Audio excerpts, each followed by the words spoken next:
Hello, welcome to History in Lowell with me, Maritza Grooms, and Robert Forrant. Today we have a special guest, Sebastian Cardona. Thank you.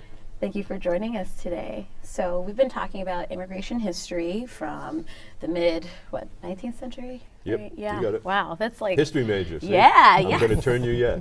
Well, I think I should get an honorary degree at this point. Yeah, absolutely. So now we're coming up to Colombian immigration history in Lowell, right? So, and you're a recent graduate of UML. Yes. Did you have Bob as a I professor? have him for like the last semester because I was doing this project and he found about the project I was doing. He's like, come, I'll take you under my wing. And and I've been doing so for like the past year. I've been working with him. Yeah. Even though I'm graduated, I'm still working with him on this project.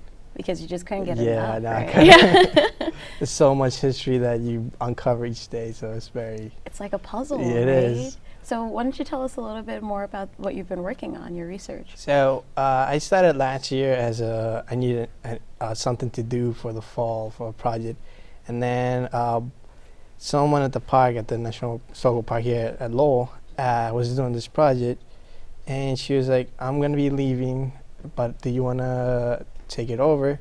So I took over, and then I started working and doing research, and then I found out about the story here about the community. They were a group of tight-knit Colombians that they call themselves the Premarin Gunship, which in English means the first hook, and it's very the first hook because they were the first ones on this long chain of migration that's still strong to this day. So the story as it goes is that basically since the mid-turn of the century of the 1900s, the textile industry in New England, especially here in Lowell, was on decline. There were many of the mills were moving down south, and the mills here were competing to stay afloat, but they didn't have no workers. So they were looking for workers. And so the story goes that in 1964, 1965, there was the son of Lyons Fabrics in Rhode Island was in Barranquilla, Colombia, which is a coastal city in Colombia, in South America. He was there and he was studying and working when he heard looms, and he went inside and saw the thriving mills were very much booming, as it was here 100 years before. So he called his father and said, "Hey, I got a solution for our our employee problem." So they did. They hired three people, one a weaver, a mechanic, and a supervisor. And they brought him here. They did a trial, and it was assessed that every other mills around the New England area were like, "We got to get into this."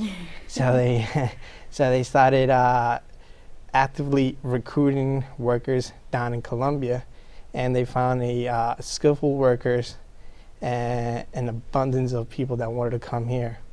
So they started bringing them here, and then in 1969, the vice president of a mill company in Connecticut went there and picked 50 men of the best factories in Medellin, Colombia, and out of those 50, he only took 20, and he brought them here using work visas. He brought them here, and all those workers, they had families, daughters, sons, but they knew that they wanted an opportunity. They wanted a better future for their families. So they took a risk and came here. At first, they didn't like the weather. It was very hard for them. Oh yeah, well that Colombian weather is so similar to New England. Oh no, it's not at all. I had a trouble myself when I came here first. So they settled, but as they came here to work with the mills, every mill that they worked at closed down. So by 1970s, they were out of a job until one of them, his name was Mario. He came to the Suffolk Mill, or as we know it now, the Wonderland Mill. And he met with Ted Latter, who was the owner at the time. And so Ted gave him a try and told him, if you fix this machine, I'll give you a job. And Mario does that, and then they become really good friends. And then Mario was like, I'm gonna get you more Colombian workers. So this is how the story begins. Then they started first. 18 mechanics come into Lowell. They didn't have a home, so they lived at the mill, at the attic for a while. In the Wanalancet mills? Yeah, in the Wanalancet mills. And then they started coming in. They started bringing their families. They brought their families here. They settled here. They actually, one of them, his name was Jaime. He was the one who actively recruited people. He called the work unions down in Colombia to help them bring here. And they actually started coming in here, and there was like abundance of workers. But unfortunately, in the 1980s, the industry fell and the mill closed down. But by this time, there was a lot of Colombian immigrants were coming in here, and they were looking for jobs. The first original Colombians, they went elsewhere looking for jobs, and the other ones stay here, and they found a job here at John Fabrics. And there at John Fabrics, they stay there and work there until it closed down in, I believe in 2001. Oh wow! And then we have been here since then. Wow, that's like really carrying on like a mill legacy there. Yes. And I mean, the fascinating, as we first met and he started telling me this story, that's what it made me think about. It's sort of a pattern of people coming, working in the mills, and then second generation, maybe doing something slightly different, and then third generation are really here and embedded in the community. And so the fascinating thing was with the photograph that's there of the community. There's a photograph in the National Park building in the Morgan Center, where there's an immigration history exhibit. There's a photograph that sort of briefly tells that story, but like in 9 words, right? And so Sebastian came to my office one day and said he saw this photograph, and I said, well, next time you go, figure out who took the photograph. And it turns out it was this Lowell photographer by the name of Jim Higgins, who's a friend of mine. Oh, get out of here. Yeah. And so I emailed Jim and said, there's this photo that you took of Colombian workers in Lowell. Do you have any other ones? And he said, do I have any other ones? I have about 75.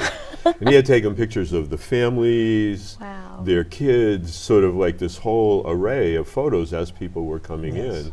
And so I got him to send me all of the photographs. And since then, Sebastian's been taking the photographs around, talking to people in the community, asking them to identify who the people are in the photographs. So cool. I found a lot of like interesting stuff, and the picture that he's talking about in the park, even though I work for the park, I've been told him that since I found out the real history behind it, I kind of like don't like it, because in the exhibit it's worded as Colombian workers, but the bigger picture, because I talked to the personal secretary of the mill of that ladder, and she told me that not all those who are in that picture are Colombian. Some of them are Greeks and Portuguese and Puerto Ricans, but they're in there, they're selling us Colombian workers. So I was like, so when I saw this picture, I like it more, because this is showing the community and also the mill. So it's showing like where they worked and all the family that benefited from this mill. Wow. And that's such an amazing photograph, because being a labor historian and an immigration historian, I've never seen a photo quite like that one. Yeah. Where you would see so many of the the generations of folks coming in inside the work environment like that, where you see all the industry and everything around it. It's just Even really, the kids. yeah, there's kids, there's grandmas, there's grandpas, there's the whole crew, right? And it's just really, it's like a one of a kind, however that got staged to be taken on that particular day. But it also is reflective of what we've talked about before too, is that after 1965, which is the story, where people are coming from as immigration picks back up again in the United States after reform in 1965, a larger and larger portion comes from Asian countries, but also comes from South and Central America and the Caribbean, and this is reflective of that as well. And so this is really this is the beginning of a much more modern immigration story in U.S. history. Wow, especially with like the last mill that they're working in being closed in 2001. Right? Yes, very recently. That's really wild. Like bringing that whole mill history, like all the way 100. Yeah, the plus arc years. is there, right, from the 1830s and 40s when Irish workers build them. Wow. To the 1860s with French Canadians, to the various stories we've talked about. It's like if we made a timeline, it's like from here to here, right? We're getting closer to but we're never going to get to the finish, right? Because after this, then other people come. Yeah, new industries. Yeah, coming. But this is a really great story. Wow. So, can I ask you, Sebastian, with this, because this is recent history, Yes. right? Now, and you weren't born in Lowell. No, I wasn't. You were born in Colombia, Yes. right? So, did you already have family here? Yes. So my mom, when she came here first, and she had cousins. She had some few cousins that were living here. So she came here, and then she worked here. And when I came here, I was like, why you came to this town? Why not Miami or New York? But then when I started doing this project, I was like, I kind of saw why we're here. So it's basic. So even though I do not know if I'm directly like someone from this group, it's like chain migration. I don't know personally who it was, the first hook, but then I kind of understood why I'm here and why everyone came here, because they came here to become part of this community, and they came to Lowell and they saw something about Lowell, and then in researching, and I saw why they make Lowell a home, and it was because it's different. It was different than other places. And one lady that I talked to, she told me that she lived in New York before she came here, and she saw that it was so hectic that when she came here, she loved the quiet, the kind of peaceful, what Lowell is compared to New York and compared to like what Medellin and Colombia is. It was different for them. So it was like a different change of pace, even though the snow and the weather is not great at all. It was a different change of pace. So it kind of made me like understood more why they chose Lowell. Yeah. I was just in Lawrence yesterday doing a workshop at a school, and we were talking about Dominican migration to Lawrence.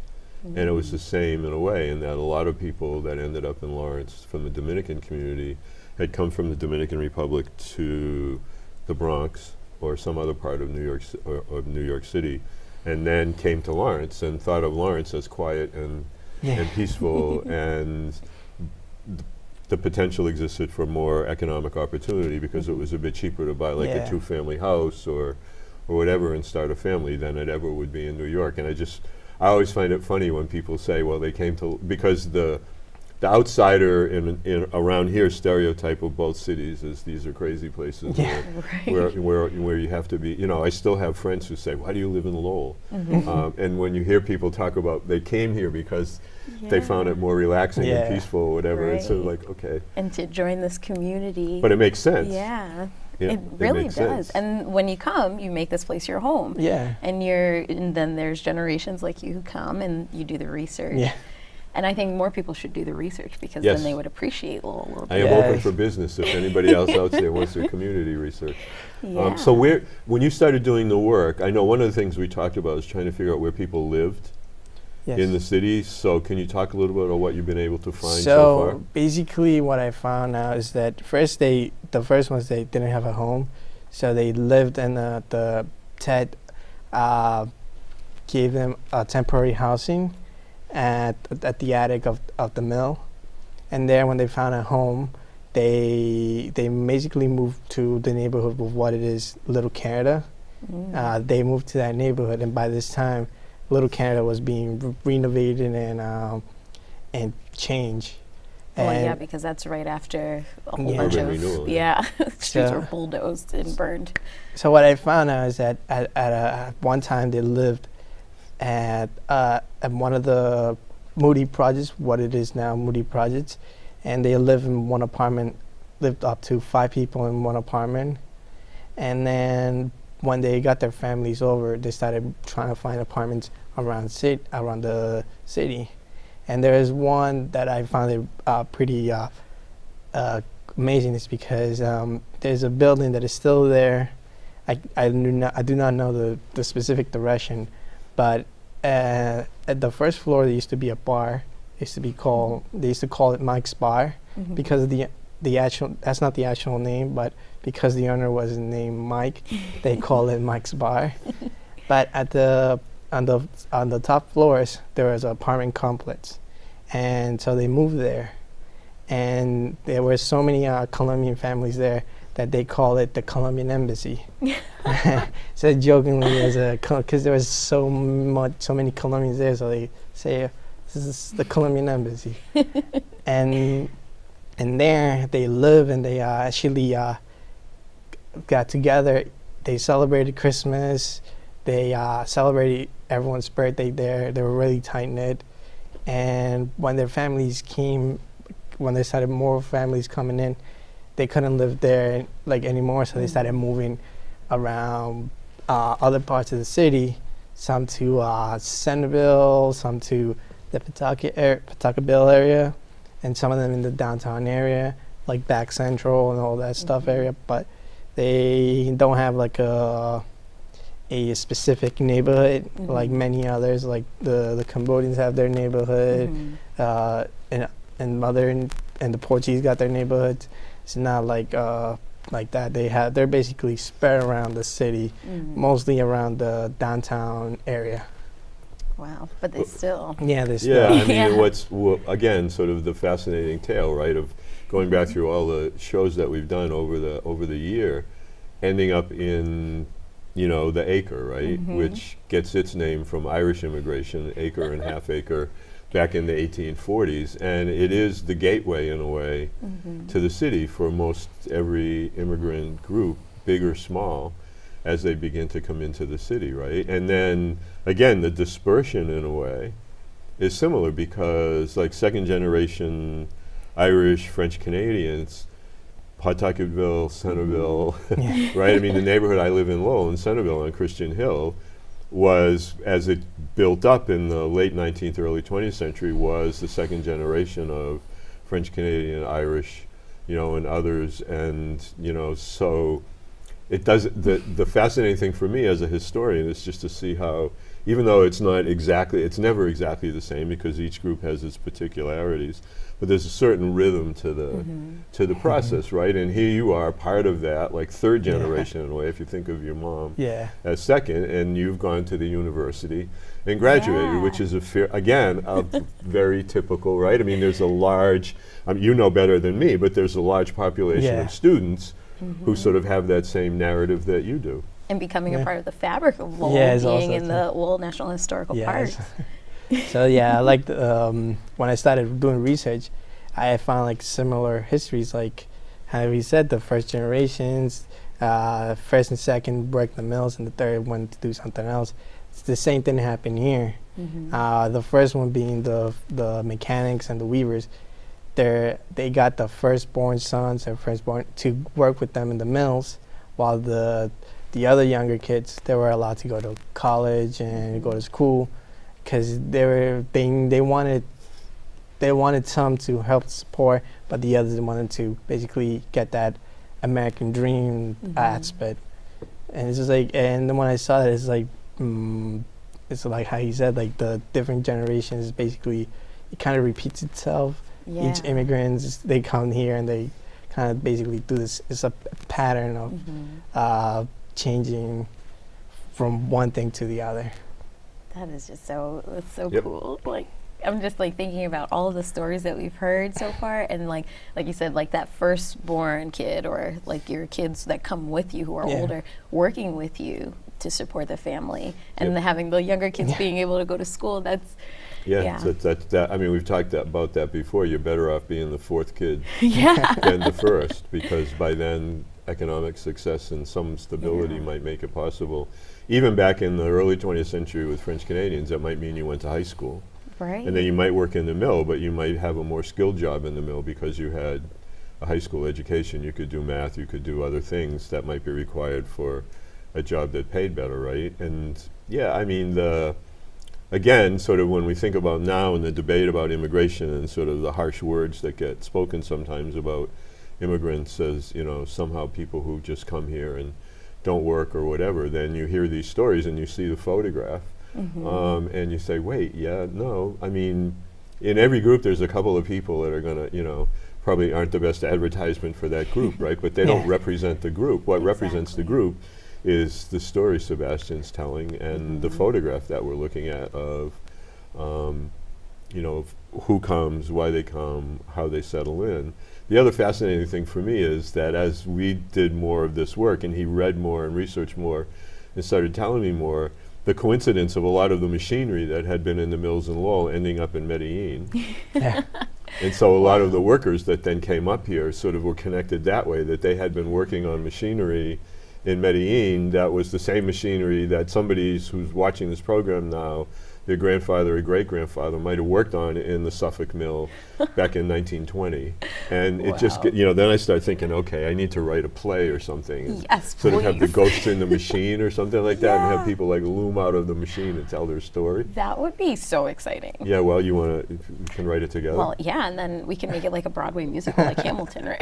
yeah, then we can retire, right? Yeah. On the royalties. Sounds good to me, But it's a story that should be told for sure. When he's mentioned about the machines, it's good to mention that there were machines there, but the Colombian government actually had they actually have an incentive because they were getting their industry at that time, they're getting it up. So they were these machines from here, from the United States, and they paid the workers to go to these technical schools and learn how to work these machines. That's why when they got here, they were so skillful at doing. And good, and also to note that here at the Dominican mill, Ted Latter, he had an operation using old machines. He was the only factory here in Lowell that was using the old Draper loom machines, which was the very old kind. And that's why he was so amazed when he saw these Colombian workers doing it, because none of the people that came to work there knew how to do it. They didn't. The younger generation didn't want to learn how to work these machines. They didn't care to learn how these machines, but they have this new immigrants that were skillful. They knew how to do it, and like what he mentioned about the current state of immigration, saying that we need more skillful workers. I said that they represent the skillful immigrants who have more to give than to take. So exactly, yeah. And it's funny because if you go to the boot mill where the machine exhibit is at the boot mill, it's Draper Machines that they're running in on the first floor of the boot mill, where they show you what a mill would have looked like in Lowell. A lot of the machines are Draper Machines, and they're built nearby here. They're built just south of here in Rhode Island. Wow. So, and in Massachusetts too, in a place called Hopedale. So all these fascinating. And I mean, I had been in the exhibit in the Mogan Center many times and seen the photo, and I read a chapter in a book that a historian named Avi Chomsky wrote, who teaches history at Salem Salem State University, and she wrote a book about sort of the globalization of the textile industry. There's a chapter in there about Lowell and about this shift of people, but it's not, it's, you know, it's there, but it's not very extensive, and it always fascinated me. So then when I found out, you know, that Sebastian was interested in digging into this even more, I said, this is fantastic. And so it really helps complete just a really great and important story, and again, sort of amplifies the role, the importance of immigration and the way that it boosts the economy, fuels the economy. And as people were coming, Lowell's economy was at somewhat of a low ebb, and so in the late 60s and early 70s that these folks were coming in and revitalizing, in a way, what had been the dominant industry in the city was actually a shot in the arm to the city economy. And even though eventually by early 2000 most of it is gone, the fact that it existed for this length of time from the early 70s is in some ways testimony to those workers. Yeah, wow. That's like every time that we're talking about all of this, it just really drives home the whole notion of how valuable immigrants are to Lowell specifically, but also to America. And like how, like you just said, like the boost of economic, well, I don't know the proper terms for it, but economics in the Stimulus. city. There you go. Stimulus. Yes. Vocab word for our viewers. Stimulus. Don't ask me to spell it. I probably can help with that, but Yeah, being a linguist, you can spell it. it's just really, it baffles my mind, the kind of derogatory things and slurs that we hear about immigrants when they contribute so much and revitalize our city time and time again. And really do make up, and I always have to do this because we're talking about mills, we're talking about textiles, and the beautiful fabric and tapestry that is Lowell and There you its go. diversity. Yes, good. And I think that more people should, instead, we throw around buzzwords like diversity, inclusivity all the time, but I think doing this kind of research, you really understand what diversity is and what it looks like, but also why it's so important to have it in a place like Lowell and a place like the world, you know, where humans live, and we're all so different, but we all bring so much to the table. So yeah, this has been wonderful. Thank you for having me. Yeah, thank you so much for coming and bringing your research, bringing this really great picture to show us, like literally a snapshot in time, right? And thank you for the work that you're doing now, once again, contributing to the greatness that is Lowell, or that we could be, right? So if any viewers out there want to learn more about the migration, about the Colombian immigration, and also about every immigrant stories here in Lowell, I encourage them to visit the Morgan Center, and if they want to learn more, they can come and find me. I'm around the park for now, and if they want to learn more, they should take one of Bot's classes. Then hang around Al Diner if you can't. Yeah, hang around the Al Diner. Sure. I'll tell stories there too. Yeah. And thank you all for tuning in for this episode of History in Lowell.